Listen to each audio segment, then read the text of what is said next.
నేను మీ డాక్టర్ హేమంత్‌ని మాట్లాడుతున్నాను. ఈ వీడియోలో మోకాళ్ళ నొప్పులు ఉన్నవాళ్ళు ఏ ఏజ్ రిలేటెడ్‌తో సంబంధం లేకుండా 30 ఇయర్స్ నుంచి 60 ఇయర్స్ దాకా ఈ రోజుల్లో మోకాళ్ళ నొప్పులు బాగా అరుదుగా వస్తున్నాయండి. ఫ్రీక్వెంట్‌గా వస్తున్నాయి.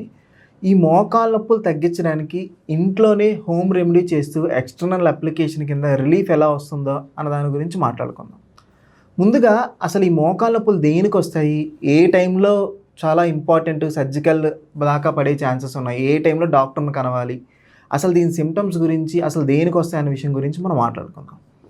మోకాళ్ళ నొప్పులంటే ఏంటంటే అండి, ఒక్కొక్కళ్ళకి ఒక్కొక్కలా డిఫరెన్స్ వస్తుంది. అందరికీ మోకాళ్ళ నొప్పులే. అంటే మోకాళ్ళ దగ్గర నొప్పులు అందరికీ వస్తానే ఉంటాయి. ఎలా వస్తుంటాయి?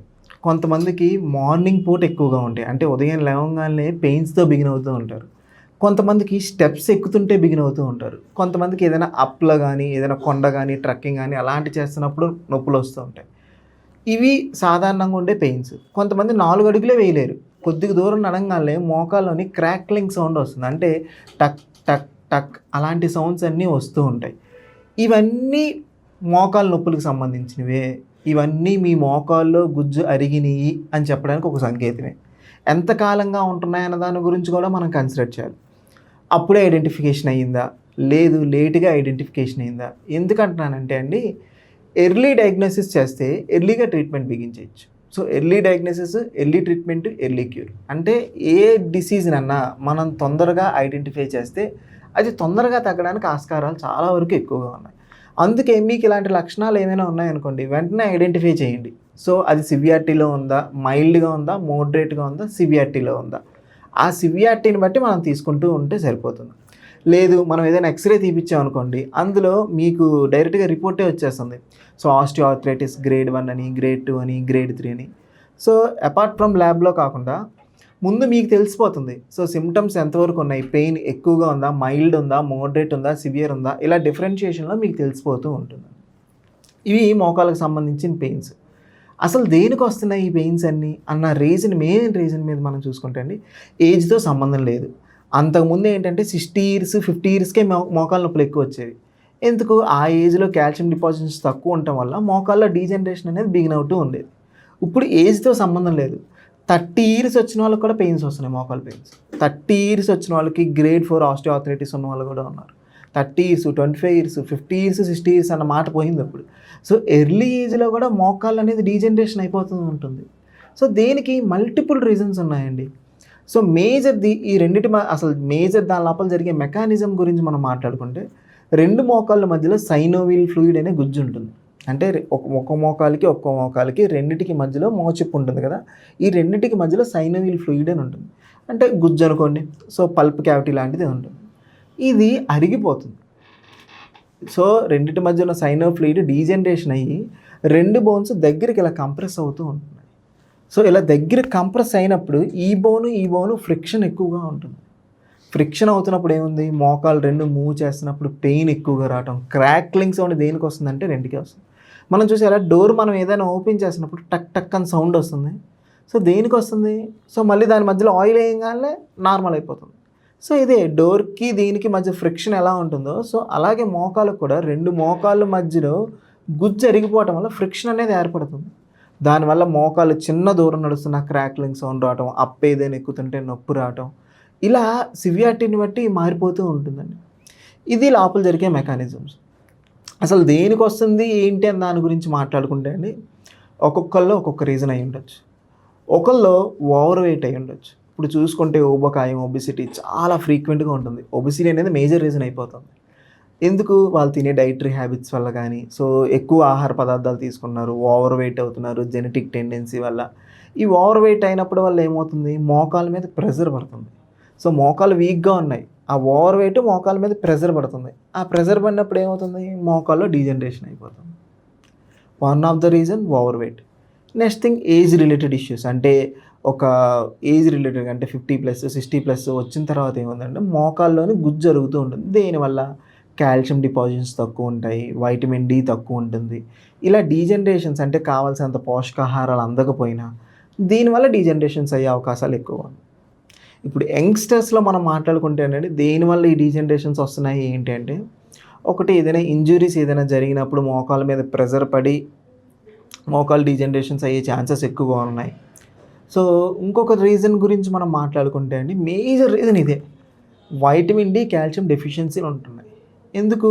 కావాల్సినంత ఫుడ్ తీసుకోవట్లేదు, కావాల్సినంత పోషకాహారాలు మనకు అందట్లేదు. దేనికి? సన్లైట్కి ఎక్కువ ఎక్స్పోజ్ అవ్వట్లేదు. సన్లైట్కి ఎక్స్పోజ్ అవ్వకపోతే వైటమిన్ డి మనకు అందదు. తీసుకునే ఆహార పదార్థాలు, పోషకాహారాలు తీసుకోకపోతే కాల్షియం ఫుడ్స్ మనకు అందవు. సో ఇలా డెఫిషియన్సీ డిజార్డర్ ఉండటం వల్ల కూడా మోకాళ్ళ నొప్పులు వస్తున్నాయి. దేనికి? కావాల్సినంత పోషకాహారాలు అందట్లేదు, మోకాల్లో డీజనరేషన్ అవుతుంది. ఇవి మనం మాట్లాడుకుంటే మేజర్ రీజన్స్. కొంతమందిలో డ్రగ్ ఇండ్యూస్డ్, అంటే ప్రొలాంగ్డ్ డ్యూరేషన్, అంటే ఎక్కువ కాలం కొన్ని డ్రగ్స్ వాడటం వల్ల దానివల్ల కూడా ఈ మోకాళ్ళ నొప్పులు ఎక్కువగా వస్తూ ఛాన్సెస్ ఉన్నాయి. సెకండ్ థింగ్ మనం మాట్లాడుకుంటే, ఎప్పుడు డాక్టర్ దగ్గరికి వెళ్ళాలా? ప్రతి కేసు సర్జికల్ కేసేనా?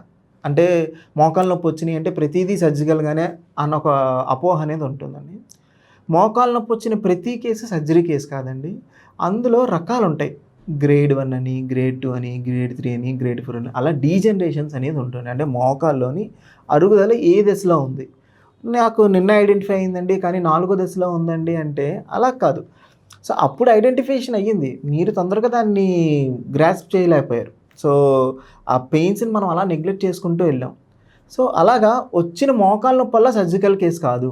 సో చాలా గ్రేడ్ 4 డీజనరేషన్లో ఉంది, బాగా సివియారిటీలో ఎక్కువగా ఉంది, అడుగు తీసి అడుగు వేయలేకపోతున్నారు, ఓవర్ వెయిట్ ఉన్నారు, ఇంకా ఏజ్ ఉంది మనకి. సో దానివల్ల అలాంటి టైప్లో ఏమైనా ఉంటే మనం సర్జికల్గా మాట్లాడుకోవాలి. కానీ మోకాళ్ళ నొప్పి వచ్చిన ప్రతి కేసు సర్జికల్ కాదండి. సో మోకాళ్ళ కొంతమంది ఏమవుతున్నారంటే, మోకాళ్ళ నొప్పి వస్తే ఇంకా దానికి సర్జరీ అయినా మనకు ఆప్షన్ అని అనుకున్నారు. సర్జరీ వచ్చిన మోకాళ్ళ నొప్పి ప్రతి దానికి సర్జరీ ఆప్షన్ కాదు. బెస్ట్ హోమ్ రెమెడీస్ ఉన్నాయి, బెస్ట్ మెడికేషన్స్ ఉన్నాయి, ఎక్స్టర్నల్ అప్లికేషన్స్ ఉన్నాయి. దీనివల్ల మీరు గ్రేడ్ 1, గ్రేడ్ 2 ఏమైనా ఉంటే తొందరగా డీజనరేషన్స్ నుంచి బయటపడే అవకాశాలు చాలా వరకు బెటర్గానే ఉన్నాయి. వీటి గురించి మనం మాట్లాడుకున్నాం. వీటిలో ఎక్స్టర్నల్ అప్లికేషన్ ఏమైనా ఉంటే డాక్టర్ గారు ఇవన్నీ కాదండి, నాకు మోకాళ్ళ నొప్పులు ఉన్నాయి, ఇన్స్టెంట్గా రిలీఫ్ రావాలి. ఇప్పుడు ఏదైనా నేను అకేషన్కి ఏదైనా వెళ్తున్నాను, మెట్లు ఎక్కుతున్నాను, ట్రక్కింగ్ చేయాలా, సో బయట మాకు ఇలా అకేషన్స్ ఏమైనా ఉన్నాయి, పెళ్ళిళ్ళు ఉన్నాయి, ఈ టైంలో మాకు మోకాళ్ళ నొప్పులు అంటే ప్రాబ్లం కదా. పెయిన్ కిల్లర్ ఎక్కువ కాలం వేసుకోలేము. పెయిన్ కిల్లర్ ఎక్కువ కాలం వేసుకుంటే అందరికీ తెలిసిందే, ప్రొలాంగ్డ్ డ్యూరేషన్ వల్ల పెయిన్ కిల్లర్స్ వేసుకుంటే కిడ్నీ కానీ లివర్ కానీ ఎఫెక్ట్ అయ్యే అవకాశాలు ఎక్కువగా ఉన్నాయి. సో ఈ వీడియోలో చిన్న టిప్ చెప్తున్నాను. ఏంటి? ఎక్స్టర్నల్ అప్లికేషన్ ఇది కనుక పెట్టుకుంటే మోకాళ్ళ నొప్పులు మీకు ఇన్స్టెంట్గా రిలీఫ్ వచ్చేస్తాయి, మీ పని మీరు చేసుకోగలుగుతారు. దాని గురించి ఏం లేదండి, బయట మీకు మార్కెట్లోని కర్పూరం దొరుకుతుంది. మీరు పూజ చేసే కర్పూరం ఉంటుంది చూసారా, అందులోనే 2 రకాలు ఉంటాయి. సో పచ్చ కర్పూరం అని, ముద్ద కర్పూరం అని 2 ఉంటాయి. పచ్చ కర్పూరం కొద్దిగా, ముద్ద కర్పూరం, వామ్ పువ్వు దొరుకుతుంది. వామ్ పువ్వు అంటే ఏదో ఒక ఫ్లవర్లా కాదండి, అది 1 టైప్ ఆఫ్ క్రిస్టల్ ఫామే. ఈ చెప్పిన 3 క్రిస్టల్ ఫామ్స్లోనే ఉంటాయి. మీరు ఏదైనా బయట ఎక్కడ మార్కెట్లో దొరికినా మీకు దొరుకుతుంది, పూజా సామాగ్రి దగ్గరన్నా మీకు ఈజీగా అవైలబిలిటీలో ఉంటుంది. సో రిపీటింగ్ వన్స్ అగైన్ అండి, వామ్ పువ్వు, పచ్చ కర్పూరం, ముద్ద కర్పూరం, ఈ 3 క్రిస్టల్ ఫామ్స్లోనే ఉంటాయి. ఈ 3 క్రిస్టల్ ఫామ్స్ని ఒక ఎయిర్ టైట్ కంటైనర్ డబ్బా లాంటిది ఏదైనా తీసుకొని 3 క్రిస్టల్స్ వేసి బాగా షేక్ చేయండి. లోపల లిక్విడ్ కానీ ఏమీ వేయాల్సిన పర్లేదు. 3 షేక్ చేస్తే ఆ 3 మన హీట్ జనరేషన్ అయిన తర్వాత అది ఆయిల్ కింద కన్వర్ట్ అయిపోతుంది. ఏమీ వేయాల్సిన పని లేదు, ఆయిల్ యాడ్ చేయడం కానీ ఇవన్నీ ఏమొద్దు. ఆ 3టిని వేసి బాగా షేక్ చేస్తే అదే ఆయిల్ కింద కన్వర్ట్ అవుతుంది. దాన్ని మోకాళ్ళ మీద ఎక్కడ పెయిన్స్ ఉంటే అక్కడ రాసుకోండి. సో మోకాళ్ళ మీద రాసుకోగల చిన్న తిమ్మిరెక్కుతున్నట్టు జుమ్ జుమ్ జుమ్ అని లాగుతూ ఉంటుంది. అలా రాసుకొని మీ వర్క్ మీరు చేసుకుంటే ఇన్స్టెంట్ రిలీఫ్ వస్తుందండి. ఇది ఏజ్తో సంబంధం లేదు, ఎవరన్నా ఎక్స్టర్నల్ అప్లికేషన్ ఎవరన్నా రాసుకుంటున్నారు, ఇది ఇన్స్టెంట్గానే రిలీఫ్ వస్తుంది. ఏదైనా మాకు రూట్ కాజ్ నుంచి మాకు క్లియర్ అవ్వాలి అంటే, సో మీ రూట్ కాజ్ని తెలుసుకొని, అంటే దాని ఒక ఎమోషనల్ పెథాలజీ కానీ ఇలాంటివి ఏమైనా తెలుసుకొని హోమియోపతిక్ రెమెడీ ఇస్తే మీకు తొందరగా ఇంకా క్యూర్ అవుతుందండి. కొన్ని చాలా బెస్ట్ రెమెడీస్ ఉన్నాయండి హోమియోపతిలో కూడా. సో పెథలాజికల్ సిమ్టమ్స్ కనుక మనం చూసుకొని మనం రెమెడీ ఇవ్వటం జరుగుతుంది. కొన్ని సందర్భాల్లో కోలోసింత్ అని, మ్యాక్ఫాస్ అని, గ్నెఫాలియం అని. దీనిలో మోస్ట్ కంప్లైంట్గా ఏమవుతుందంటే గ్నెఫాలియం అనే డ్రగ్ ఉంటుంది, మోకాళ్ళ నొప్పులు చాలా బెటర్గా వర్క్ అవుతుంది.